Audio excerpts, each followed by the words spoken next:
दोस्तों, प्रेमानंद महाराज को लेकर बयान देना जगत गुरु रामभद्राचार्य को भारी पड़ गया है। उन्होंने प्रेमानंद महाराज को लेकर कहा था कि वो कोई चमत्कारी नहीं है। आजकल तो मूर्ख लोग भी कथा करने लगे हैं और उनके इस बयान पर लोगों का काफी अलग रिएक्शन सामने आया है। कई लोग उन्हें ट्रोल भी कर रहे हैं और उनकी बातों को कह रहे हैं कि उनकी ये बातें अहंकार दिखाती हैं, जबकि वो एक जगत गुरु हैं और एक संत हैं। फिर भी वो जिस तरीके से बातें करते हुए दिखाई दे रहे हैं, ऐसा लग रहा है कि वो उनका ये अहंकार बोल रहा है। प्रेमानंद महाराज के सपोर्ट में जितने भी लोग हैं वो काफी ज्यादा आ चुके हैं और अलग अलग तरह की बातें कर रहे हैं। पहले हम आपको रामभद्राचार्य का बयान बता देते हैं, फिर हम बताएंगे कि लोग क्या कह रहे हैं। दरअसल रामभद्राचार्य एक इंटरव्यू में पहुंचे थे और इंटरव्यू के दौरान उनसे पूछा गया कि आप प्रेमानंद महाराज को लेकर क्या कहेंगे, क्योंकि कई लोग वृंदावन जाते हैं, मथुरा जाते हैं और कहते हैं कि ये बिल्कुल चमत्कार है कि वो बिना किडनी के एक तरीके से वो अपना जीवन यापन कर रहे हैं। ये चमत्कार तरीका है। हालांकि इस बात से रामभद्राचार्य बिल्कुल भी इत्तेफाक नहीं रखते थे। उन्होंने सीधे तौर पर इस बात को नकार दिया और इसके बाद अपना बयान दिया। उन्होंने अपने बयान में कहा कि उनकी लोकप्रियता क्षणभंगुर है। आजकल लोग भजन से प्रभावित हो जाते हैं, लेकिन इसे चमत्कार कहना सही नहीं है।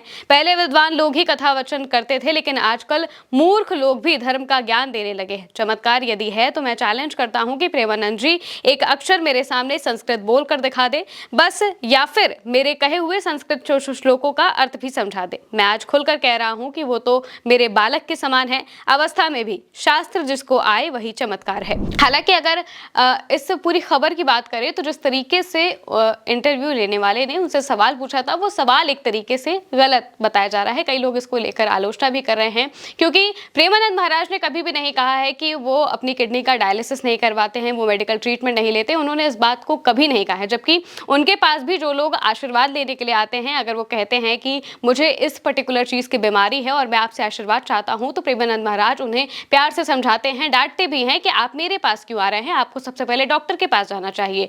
हम तो अपना आशीर्वाद आपको दे ही रहे हैं, लेकिन सबसे जरूरी चीज ये है कि आप डॉक्टर के पास जाए, सही इलाज करवाए, सही तरीके से अपना इलाज कराएं, ना कि इन अंधविश्वासों में पड़े और ढोंग में पड़े। ये बात प्रेमानंद महाराज कई बार बोलते हैं और इसी वजह से लोग उन्हें पसंद भी करते हैं, क्योंकि वो आम संतों की तरह या बाबाओं की तरह जो ढोंगी हैं, हम उनकी बात कर रहे हैं, अगर उनकी तरह वो किसी भी लेकर चमत्कार की बात नहीं करते हैं, किसी भी तरीके को ये नहीं कहते हैं कि आप इनका नाम लीजिए, आपके साथ अच्छा होगा, चमत्कार होगा, ये बात वो कभी नहीं कहते हैं।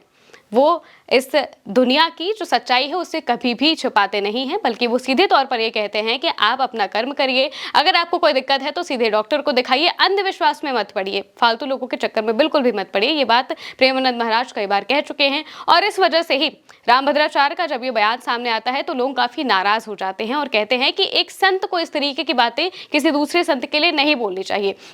प्रेमानंद महाराज ने कभी नहीं कहा है कि वो चमत्कार करते हैं या फिर वो चमत्कारी हैं। वो तो सिर्फ भजन मार्ग पर चलते रहते हैं और वो लोगों को सिर्फ उपदेश देते हैं। अगर कोई उनके पास किसी चीज़ कोई समस्या लेकर आता है, सवाल पूछता है, तो वो अपने आध्यात्म के जितना भी उनका सफ़र रहा है उसके हिसाब से उन्हें जवाब देते हैं और इस वजह से हर धर्म के लोग, हर वर्ग के लोग उन्हें पसंद भी करते हैं। अभी बीते दिनों तो एक मुस्लिम समाज से आने वाले लड़के ने कहा था कि मैं उन्हें किडनी देना चाहता हूँ। उसने बाकायदे एक लेटर भी लिखा था। हालांकि प्रेमानंद महाराज ने किडनी लेने से इनकार कर दिया, लेकिन उस लड़के को मिलने के लिए जरूर बुलाया है, क्योंकि वो उनकी बातों से काफी ज्यादा इंप्रेस था। उसने कहा था कि मैं आपकी बातों से काफी ज्यादा प्रभावित रहता हूं, इस वजह से मैं चाहता हूं कि आप जीवित रहें, सुरक्षित रहें, इस वजह से ही मैं आपको अपनी किडनी देना चाहता हूं। तो लोगों की जो लोकप्रियता है प्रेमानंद महाराज को लेकर वो जग जाहिर है। हर धर्म के लोग, हर वर्ग से आने वाले लोग उन्हें पसंद करते हैं, क्योंकि उनकी जो बातें हैं वो लोगों को काफी ज्यादा प्रभावित करती हैं। इसको लेकर अब जो लोग हैं वो भी रामभद्राचार्य को ट्रोल करने लगे हैं। हालांकि प्रेमानंद महाराज की तरफ से इसको लेकर कोई भी बयान सामने अभी तक नहीं आया है। आगे अगर आएगा तो वो भी हम आपको बताएंगे, लेकिन लोग क्या कह रहे हैं वो हम आपको पहले बता देते हैं।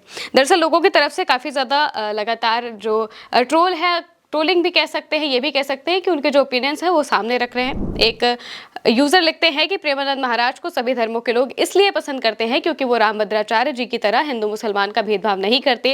रामभद्राचार्य जी को सिर्फ एक विशेष समुदाय के लोग ही पसंद करते हैं, इसलिए वो प्रेमानंद महाराज जी की लोकप्रियता से जलन रखते हैं। अगर किसी भी इंटरव्यू में उनसे प्रेमानंद जी के बारे में पूछा जाता है तो उनके विचार अच्छे नहीं होते। और सिर्फ यही नहीं, प्रेमानंद महाराज जी से ज्यादातर बाबा नाराज ही रहते हैं, क्योंकि वो अंधविश्वास और चमत्कार के हमेशा खिलाफ रहते हैं। एक और यूजर लिखते हैं कि अपनों को आगे बढ़ते देखना हर किसी के बस की बात नहीं होती।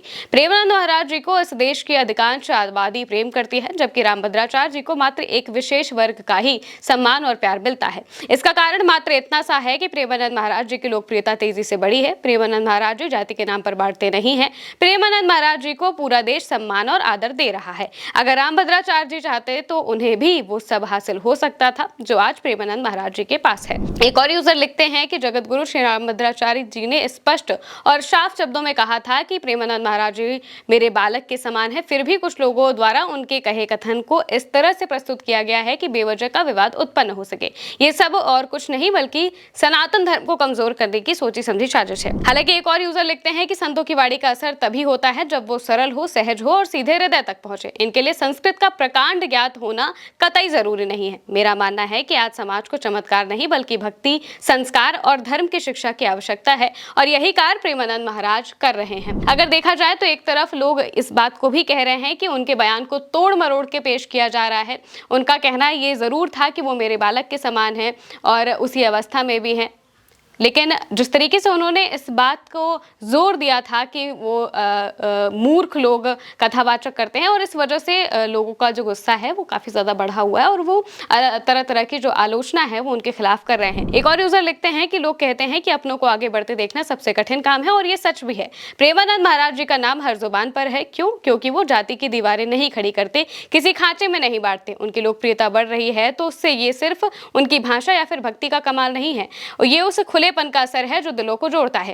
रामभद्राचार्य जी भी सम्मानित है पर सीमित दायरे में। क्यों? क्योंकि जब आप अपने चारों तरफ दीवारें खड़ी कर देते हैं, जाति वर्ग परंपरा की दीवारें, तो याद रखिए दीवारें सिर्फ दूसरों को बाहर नहीं रखती, वो आपको भी भीतर कैद कर देती हैं। प्रेमानंद का नाम हवा में तैर रहा है क्योंकि उन्होंने उड़ने का हुनर चुना।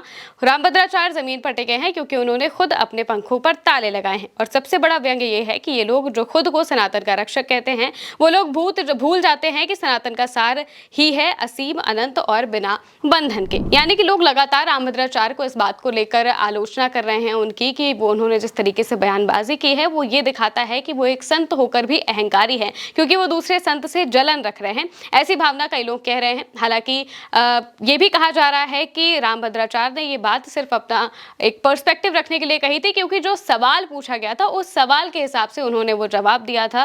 क्योंकि चमत्कार करने की बात ना तो कभी प्रेमानंद महाराज ने ना ही उनसे जुड़े किसी भी व्यक्ति ने कही है, जबकि जो सवाल पूछा गया था वो सवाल ये था कि प्रेमानंद महाराज के जब लोग जाते हैं उनके आसपास तो कहते हैं कि ये चमत्कार ही है। इस वजह से ही उन्होंने ऐसा जवाब दिया। हालांकि उन्होंने आखिर में ये भी कहा था कि वो मेरे बालक जैसे हैं और उसी अवस्था में भी हैं, इस वजह से मुझे उनसे कोई द्वेष नहीं है। हालांकि आप इस पूरे मामले को लेकर क्या कहेंगे कमेंट में ज़रूर बताइएगा। मैं हूं महिमा और आप देखते रहिए उल्टा चश्मा यूसी।